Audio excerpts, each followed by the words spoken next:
we ntuzi ingene yamvugije n'agashinyaguro kenshi urya mukobwa uko biri kose ashaka ko ari kuri misiyo kanaka twe tutazi.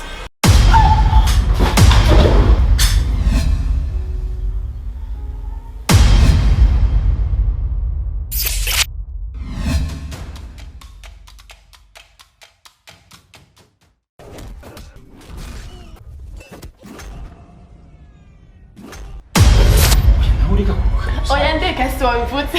Ntushimwe cyane.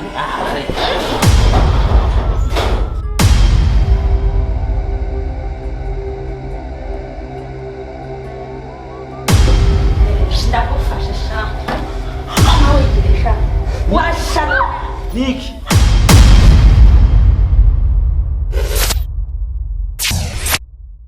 Wenda biravye neza. Ndabona ko ubwenge bwawe usigaye bufise ikibazo. Urafise ikibazo mu mutwe. No mu ishuri nk'ubu unyambayeho nabi kubera nteye inda. Chris ni umwana mubi. Ndashaka umbwiza ukuri. Ibi vyose wabitewe niki? Uzi amafaranga naguhomyeho. Kumburi kumbesha. Ndakura. Tuzi. Ico sentare ija kumviriza kiracari mu kanwa iwanje. Rero ico naguhanura nuko wogenda gahoro. Dusenga Imana iturengere. Twe twananiwe. Kundaro utacha. Yoye. Kuva muri saa rero nakanya abatari bwabimenye canke bavyumve Chris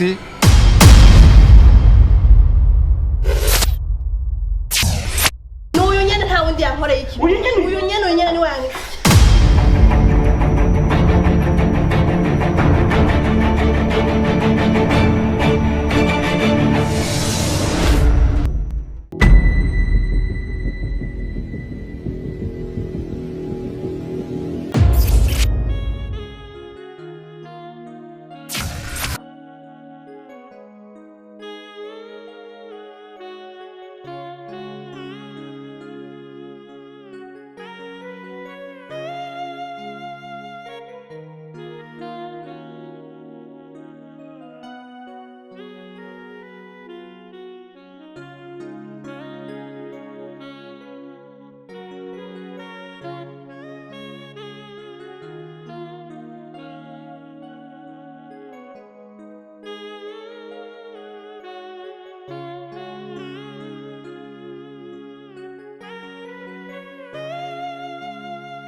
Wasutwa y'umukobwa. Ninde utuye kuri musaza wanje? Urashaka kumbwira? Ninde utuye kuri Ninde? Umviriza washinze ikaziwe. Tuzi. Ico sentare ija kumviriza kiracari mu kanwa iwanje. Rero ico naguhanura nuko wogenda gahoro. Ninde gutumye? Ninde yakubesha ivyo ntari vyo? Umviriza. Umuntu wese yagutumye ugenda ubwira ko iyo misi udakunda. Urantumva neza.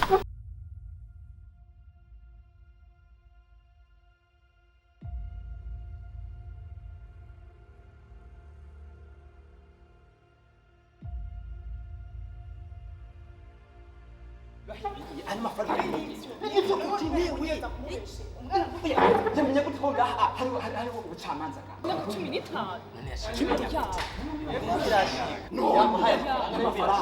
Oya baramubeshera. None yacari menya gute ngako habaye. 15 baramubeshera. Ko tagiye wabo ko tagiye kwa Chris muhira. Oya ivyo si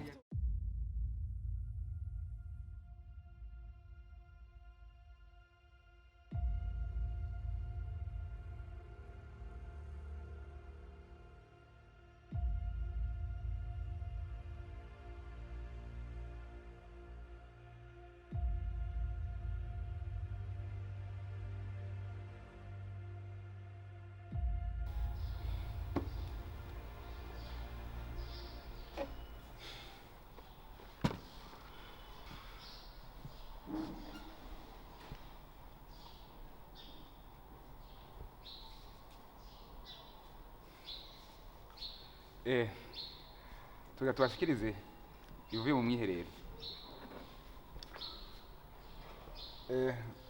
kubw'ibyaha byinshi Chris yagirizwa twabwiye ko Chris adakwiye kurekurwa ahubwo Chris arusubira mu munyororo. Sentare yafashe ingingo yuko baraja mu munyororo mu kiringo c'imisi 15 mu mpavu z'amatohoza kugira ngo tumenye neza icyaha yagirijwe ciyongeye ku vyaha twari dufise ngaha ko ari cyo cyangwa atari cyo. Izo nizo ngingo sentare yafashe kandi kuri uno munsi sentare yari yashashe ubu irasubiye gusasura.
Ndarota cyane. Yoye. Usigiye nyama gutyo. None ntubuke ibyabaye ejo none ukaguhamuka gute? Kuva ejo umbwira ibintu wabonye umuntu cyenda ufise ikibazo mu mutwe. Nta muntu nigeze mbona muri rya nzu. None raba n'ubu sinzi ibyo uri kuragira. We nabyo ushobora gutabura ko utabibonye. None ubigera ko ndakubwira ejo ribatse ko ndikunda afite. Yafatiye kimbugita ahubwo kunyica ngo vyereka kumuhamura gute. None ndakubaza uyoboye yuko muri nonzo tukaba turi babiri kubyo ushaka kunyiyama mwene kukasunura nk'umuntu ntacamaze. None hagiye hose naho ndumva nomenya gute yashitse mu nomenya gute yashkwese no ngaha. Mba ndabwira wa mukobwa wenda biravye neza ndabona ko ubwenge bwawe usigaye ufise ikibazo urafise ikibazo mu mutwe ifonda kuvuza. None anje ibintu bizomita nukora ndagenda kwa muganga nta muzima y'ibintu nk'ibi. Wikanga turi abantu babiri muri nozo ukasunura nka kumengo watewe n'ingwe mu nzu abandi biba nukujana kwa muganga kwa rujandi bakuvuza urafise ikibazo mu mutwe wapi.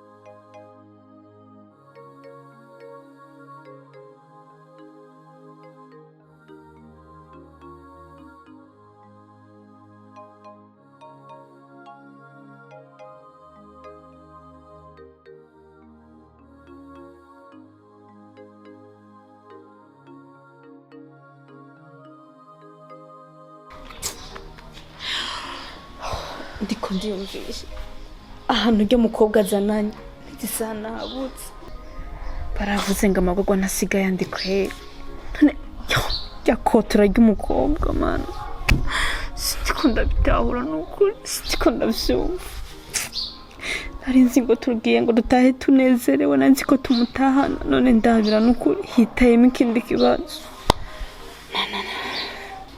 kabiri kose umutima wanjye uratekanye niko ndiyumvisha ko Chris yageranye yabikoze ngo urumva ngo jewe Chris uza amajambo yakubwiye umukobwa nyasinye numva ngira ugwike ko ndavuga ati uyu mukobwa uri kose afite ikindi kintu agamije ariko we ntuzi ingene yamvugije n'agashinyaguro kenshi urya mukobwa uko biri kose ashaka ko ari kuri misiyo kanaka twe tutazi ko sindiko ndabitahura neza sindiko ndabyumva akoma nari nzi gutyo turagiye ngo aca ataha none ndabira n'ukuri sindiko ndiyumvisha none nk'umuntu vrema ariko aragendereza Chris yamutwaye iki koko ntibishobora Chris ukuntu yigamba bamaze kuvyigamba wapi bamaze no kubinuka iyo biza kuba bamaze kambwira ko byananiye gusama inda ariko wazi gutera inda ariko navyigeze nuka mu isi yose biswe ko biri kose iyo mukobwa afise ikintu agamije ataramenya kandi ko ndabona ko aho tugeze ibibazo ko birahekana no gutsindwa turi mu nzira two turatsindwa. Chris ego n'umunyamakosa ariko ndabizi neza ko biriya bintu ntavyo yakoze ahubwo turondera impamvu turondere umuntu yoba yaratumye misyo ujya mukobwa yo kuza kumudendereza kuko sindiko ndabyumva. Hazi ikintu dusigaranye gusenga Imana iturengere twe twananiwe ryari ndemara numva ngo ujye ibibazo nibaza ko ari turimo umutima wanjye utanga gucika intege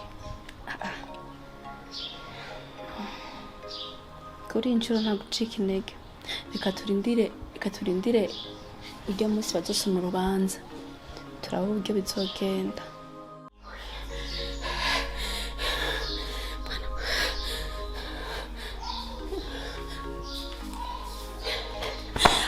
ariko shasha wewe wabaye gute nibereye mu bibazo umwana wanjye ikubise hasi mbuze n'umugabo we kuri telefone nawe uri murashogomanga inyuma umenga wibereye mu isoko subira inyuma genda usangira umwana mu gitanda nta n'isoni jya kurondera tagisi.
wakanuye sisi yo mara shimwe kandi mubiki sisi mubiki mara shimwe ateruke mama sisi hewe mama sisi yakanuye mwana wanje sisi yakanuye ayo wewe sasa aranaye mutadisi ngo ni mama mana chakula yo sheri wanje yo imana shimwe wewe mana shimwe sasa fata za telefone mwere yo mwana yo wasuwe ariko mana nziza disi sasa ariko imana ni nziza no kuri kuri mwana reka je ndaje mbona akakanura akaraba gutya akarera ngo ngaha nukuri nugushima imana we mwana wa nukuri imana yo mwijuru haba icyubahiro cyane hongeye ko ukanura nukuri ukongera ukaraba mama sa ibi byagenze gute kundi ngaha nibiki mwana wa urasubiye kunyita mama koko wasubiye kunyibuka Nuri mama wanje. Inkuru yawe ni ndende. Urabona twaraguhize turakurondera turakubura turarondera n'ubuyobozi buradufasha mu kukurondera turabura neza neza nyuma rero aho tukuboneye twagusanze ahantu bagutaye hariya ku kibasi cy'amazi ahantu mu giferege cy'amazi. Mazi muganga ari neza muganga tukuri kumwe. wende uri murazana ibya muganga nimo no gusigurira ko mwene mwana byagenze. Mama sa byose mbise ndabyibuka.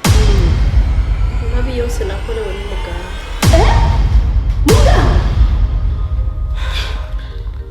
Muganga igihe ndakubashye ko ngiye kwa muganga nagiye kumuraba ahantu haba maze gushikayo yampaye ifana intwara ubwenge nsanga bamboshe. iyo nshinzi ngo ni muganga turahura mbese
Vaenda kubwira ikintu cya mbere ndagutsinze nshaka kwifana yawe iwayo ndayibatse urabuza kunywa nyinshi.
Oya nawe ureka kuruka. oya ndeka si wabivutse Ntushimwe nshari.